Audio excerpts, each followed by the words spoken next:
1800m를 달리는데 우진이는 8분이 걸렸고 진호는 9분이 걸렸습니다. 두 사람이 동시에 출발하였다면 진호가 1000m를 가는 동안 우진이는 몇 미터를 간 셈입니까? 라고 했어요. 단 두 사람의 빠르기는 각각 일정합니다. 라고 했는데요. 자, 이 문제 한번 쭉 읽었으니까 선생님이 이 이야기를 좀 해드릴게요. 자, 거리하고 그 다음에 빠르기는 바로 속력이잖아요. 자, 그리고 시간과의 관계에 대해서 한번 생각해 보자고요. 선생님이요, 자전거 타는 거 좋아합니다. 근데 1시간에 10km를 가는 빠르기로 자전거를 신나게 타고 있었어요.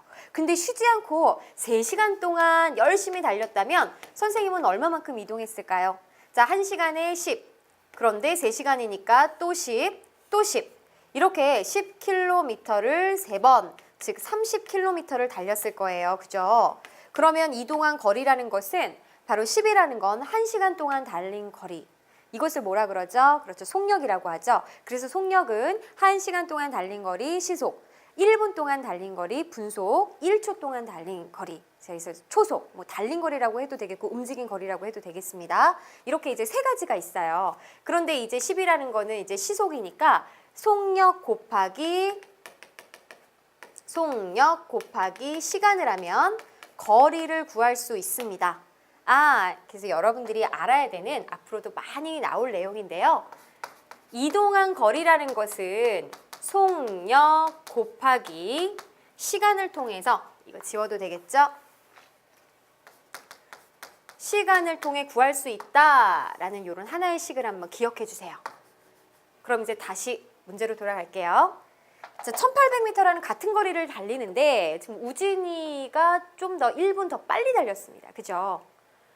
그럼 진호가 1000m를 가는 동안 그럼요, 이런 같은 빠르기로 1000m를 갈 때까지 몇 분이 걸렸을까? 그때 지금 동시에 출발했잖아요. 그럼 우진이는 그동안 몇 미터를 갔을까라는 걸 따져주면 되기 때문에 이때는 우리가 우진이 경우하고 그 다음에 진호의 경우를 따로 생각을 좀 해볼게요. 자, 우진이는요, 보세요. 거리가 나와 있고 걸린 시간이 나와 있습니다. 거리하고 시간이 나와 있다면 우진이가 1분 동안 몇 미터를 갈 수 있는지 속력, 즉 빠르기를 구할 수가 있겠죠. 그래서 우진이는 1분 동안 얼만큼을 가느냐? 1800 나누기 무엇을 해주면 돼요? 네, 걸린 시간. 자, 하나의 식이지만요. 여기에서부터 우리가 곱셈식은 2개 나눗셈씩 얻어낼 수 있는 거잖아요. 이때 거리 나누기 속력은 시간인 거고 거리 나누기 시간은 속력인 거죠. 자, 이것을 응용한 거예요. 그럼 1800 나누기 8을 해주면 225가 되기 때문에 우진이는 1분 동안에 225m를 갈 수 있는 빠르기로 지금 가고 있습니다.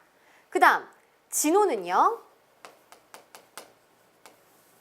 1분 동안에 얼마만큼을 갈 수 있는 빠르기일까요? 같은 거리 1800m를 9분 만에 갔기 때문에 나누기 9를 하면 200m를 갈 수 있는 빠르기다 라는 걸 구했습니다.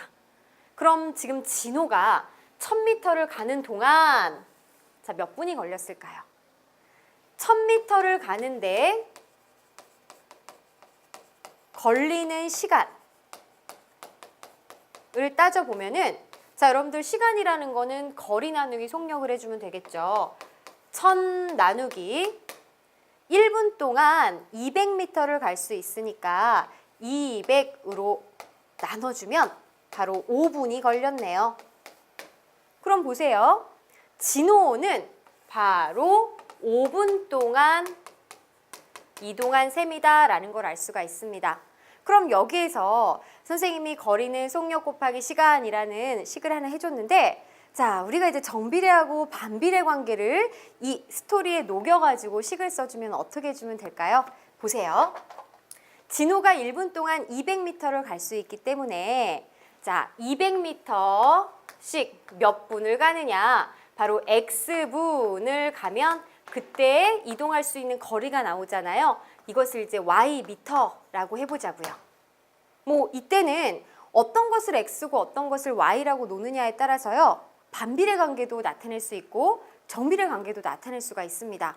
하지만 선생님 같은 경우에는 자, 지금 시간을 x라고 하고 이동한 시간을 x라고 하고 그때 이동한 거리를 이제 ym라고 한다면 자, 지금 1분에 200m를 가는 빠르기로 지금 진호가 가고 있으니까 1분을 가든 2분, 3분, 4분을 갈 때마다 이동하는 거리도 2배, 3배, 4배가 되겠죠. 그렇기 때문에 이 관계식을 나타냈을 때 바로 y, 이동한 거리라는 것은 200 곱하기 x라는 식도 세울 수가 있는 거예요. 그래서 여기에서 자, 1000m를 가는데 라고 했으니까 바로 y 대신에 1000을 넣어서 계산해도 x가 그때 이제 5가 나온다라는 걸 알 수가 있는 것이죠. 그러면 우진이 같은 경우에는 우리가 x하고 y에 관한 식을 세워가지고 문제 해결해 볼까요? 우진이는 1분 동안 225m를 갈 수 있다라고 그랬습니다. 그럼 2분 동안은 얼마를 갈 수 있는 거예요? 225 곱하기 2m를 갈 수 있는 거죠. 3분 동안은요? 225 곱하기 3m를 갈 수 있는 거죠. 그럼 x분 동안은요?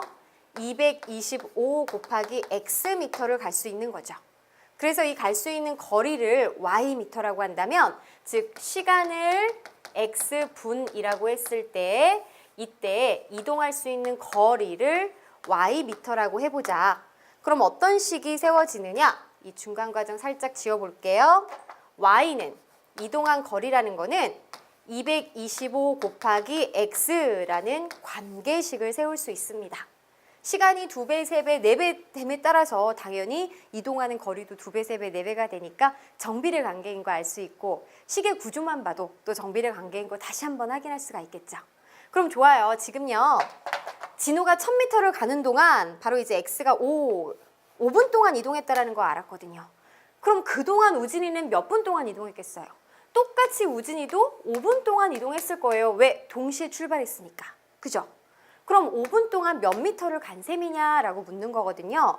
그럼 우리가 우진이의 관계식에서 시간, 즉 x 대신 5를 넣었을 때 그때 y를 구해주면 되잖아요. 따라서 y는 225 곱하기 5를 계산해주면 되겠습니다. 자, 이를 계산해주면 1125가 나오기 때문에 그때 우진이는 1125m를 간 셈이다. 이것이 정답이 되겠습니다.